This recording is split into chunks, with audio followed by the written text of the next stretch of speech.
Ayan, magandang gabi po sa inyong lahat. Ako si Brother Hayes Jr. at ito ang AMTV. Ayan, pag-uusapan natin tonight itong drama tungkol dito sa mga pulis na tinanggal ng PNP chief galing sa protective detail ng Office of the Vice President. 75 na pulis yata yung pinawas out of 300 plus. I think it is almost 400 police na naka-assign na protective detail para kay Vice President Sara Duterte at sa buong pamilya niya. Malamang kasama yung mga kapatid niya at yung tatay niya naman, yung former president, ay pinoprotektahan pa rin yun ng PSG as a former president. Anyway, ginawang big deal ito ginawang drama ito ng kampo ng mga Duterte.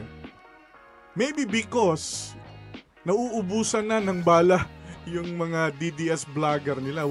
Wala na silang maipukol na issue dito sa administrasyon, lalo na pumalpak yung pasabog nila na #ProtectThePeople na may video na ewan ko kung sino yon na nagko-cocaine at pinapalabas nila si Pangulong BBM. But anyway, hindi dapat ito malaking issue at pinalaki nila at nag-open letter pa itong ating Vice President kay PNP Chief. Number one, hindi ko maintindihan bakit kailangan open letter. Vice President siya. Mas nakakataas yung posisyon niya sa administration. At para bang kailangan niya pang kampihan ng mga DDS politicians at itong mga vlogger nga nila. Tinagalog niya pa yung open letter para maintindihan talaga ng mga DDS. So ang tingin ko, yung intention nun was not really about the 75 policeman na pinull out ng PNP. Ang intention nun was to yugyugin yung political base nila, yung mga vlogger nila, yung mga DDS na magalit sa administrasyon. At dahil nga sa isang napakababaw na rason na tinanggalan sila ng 75 na policemen sa kanilang protective detail. Now, unang-una po sa lahat, karapatan po ng PNP chief na i-manage ang kanilang resources, especially yung manpower. Lalong-lalo na't sinalanta po ang NCR ng malakas na bagyo at pagbaha, matinding pagulan. And sabi nga ng mga kapatid natin sa Bulacan, mga pulis na mismo yung gumagawa kasi magbabalik eskwela na. Ginagamit na yung mga kapulisan para sa paglinis ng mga paaralan na nasira or napuno ng putik dahil sa matinding pagbaha. Nagbrigada eskwela 2 sila doon. Not to mention yung mga evacuation center na kailangan din i-secure ng mga kapulisan. So kailangan talaga ng ang PNP chief, lalo na sa NCR. Now, sabi ng PNP chief, wala namang imminent threat sa buhay ng Vice Presidente. Sino naman ang magtatangka sa mga Duterte, Diyos ko, Mariosep, takot nga yung mga Pilipino sa kanila So kinunan, kasi wala naman talaga itong ginagawa. Parang mga bodyguard lang itong mga pulis na ito So kinunan muna para i-distribute sa mga iba't ibang branches ng PNP na nangangailangan ng tao. So it sounds very reasonable, mga kapatid, And hindi ko maintindihan kung bakit ginagawang big deal ito ng Vice Presidente kung seryoso man siya, Because unless drama lang talaga ito para ilihis yung mga issue na pinupukol sa kanya, lalo-lalo na yung pagbiyahe niya at nanood lang ng concert sa Germany habang sinasalanta yung Luzon ng bagyong Karina. Tingin ko talaga walang ibang rason para magalit siya Dapat nga i-offer pa niya yung sobrang protective detail niya na wala namang imminent threat sa buhay niya at sa buhay ng pamilya niya. Sino bang magtatangka sa buhay nila, Yung mga taga Davao, andun sila sa Davao Akala ko teritoryo nila yan. Akala ko the safest city yan. Now, ang rason niya sa open letter, kung nabasa nyo, I hope binasa nyo talaga, mga kapatid. Basahin nyo kasi, I don't know kung sinong nagsulat niyan, But sabi nga ng mga journalist, yung thought ng letter nagpi-flip-flop, Una, sinabi niya, kaya ko namang magtrabaho ng konti lang yung bodyguards ko. no? And then yung enumeration niya sa baba ay parang nagagalit siya masyado kasi natatakot siya sa kanyang kaligtasan at kaligtasan ng pamilya niya. But anyway, ang sabi niya, she's justifying na yung kinunan daw sila ng video sa airport is sign na may threat daw sa kanya. Ano? Now, I'm pretty sure CCTV yun eh. No?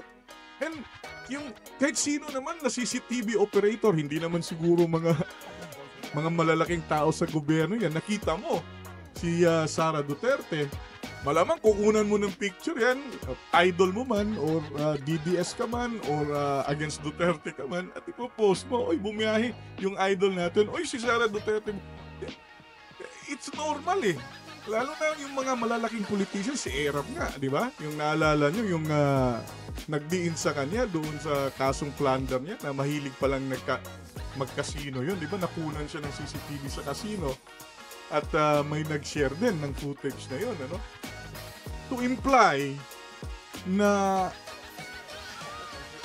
may banta sa buhay mo dahil nakunan ka ng CCTV at pinicturean kung sino man yun, eh napakalayo po, no? Sa kanyang drama. Isa pa sa sinabi pala ni Sara Duterte na yung mga pulis daw na 75 na pinull out ng PNP chief, yun daw yung mga loyal pulis nila na bodyguard na ng mga Duterte noong 2007 pa.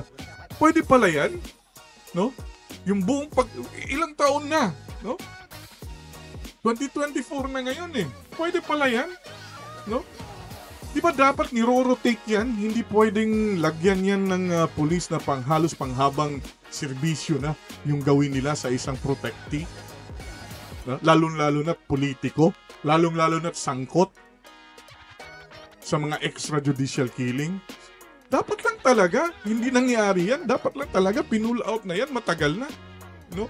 Hindi po pwede yan na yung pulis natin ay magiging personal bodyguards ng mga politiko, no? In fact, dapat hindi lang sa mga Duterte, dapat hindi pwede pong ganyan, no? Kahit sino pong politiko, dapat nagro-rotate tayo ng mga pulis dyan. Hindi po pwedeng yung pulis ay yung buong serbisyo niya ay doon na lang sa politiko na yan. Siyempre, mabibili po yan, no? Siyempre, hindi nakakampi sa gobyerno na pinagsisilbihan niya yan. Kung hindi, magiging parang private army na yan ng politiko. So, dun pa lang, inamin na nito ni BP Sara na sanay talaga sila, no, na ini-spoiled lang, na pinapabayaan lang kahit hindi pwede, kahit mali, no?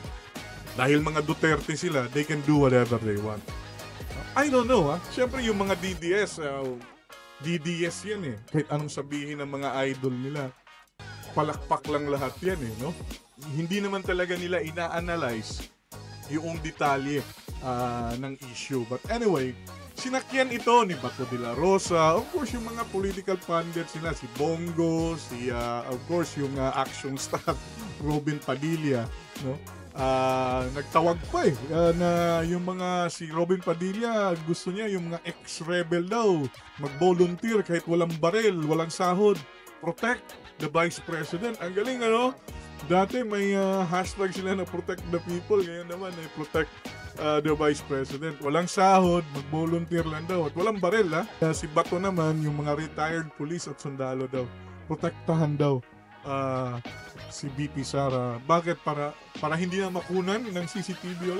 I don't really understand kung saan nila hinugot itong banta di umano sa buhay ng Vice Presidente. But anyway, para sa akin mga kapatid, no, ito'y drama lang, wala pong banta, imposible po yan. Sinong gustong manakit sa kanila? Diyos ko, Mariosep. Takot po lahat ng mga tao sa inyo, kahit takot ako sa inyo eh. No?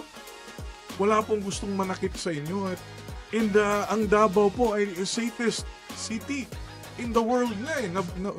Na-voted nga yan as a safest city in the world. Hindi nyo po kailangan ng daan-daang pulis. 75 lang po ang binawas. Kayo naman, no? Grabe naman gawin yung big deal yan, no? At hindi po pwedeng hawakan nyo yung buong serbisyo ng pulis, gawin yung private army. Tama lang naman ang ginawa ng PNP chief, no?